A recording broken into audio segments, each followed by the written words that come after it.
मित्रांनो, सतर्क राहा. ते म्हणजे काय, आय टी सेक्टरपासनं.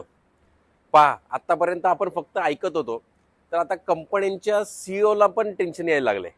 काल ॲक्सेंचरने त्यांची कमेंट्री दिली, रिझल्ट दिले, रेव्हेन्यू दिले आणि पुढचं प्रिडिक्शन पण दिलं की ते ऐकून स्टॉक एडीआरमध्ये जवळपास 17% डाऊन होता. एडीआर म्हणजे अमेरिकन डिपॉझिटरी रिसिप्ट, आणि त्याचा दबाव आज इंडियन मार्केटवर पण असू शकतो. निफ्टी मधील आय टी कंपन्यांमध्ये तिथं इन्फोसिस, ॲक्सेंचर, TCS 4-4, 5-5% खाली पण आलेले आहे. आता आपल्याकडे काय सवय असते की तुमचा स्क्रीनर असतो की 52 वीक लो आल्यानंतर स्टॉक घ्यायचा. आय टी सेक्टर सगळं 52 वीक लोलाच येतं, ते हळू हळू हळू.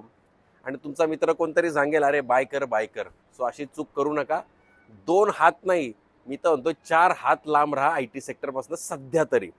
जसं काही चेंजेस होतील, काही लेट्स से ॲक्विजिशन होतील, त्यानंतर विचार करा, बट अशी चूक करू नका. बाकी तुम्ही तुमच्या ॲडवायझरलाही विचारू शकता.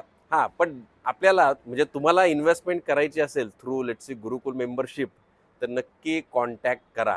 ट्रेडिंग भले तुम्ही कुठेही करा. मी इन्व्हेस्टमेंटबद्दल बोलतोय, म्हणजेच equity mutual fund for long term. Thank you.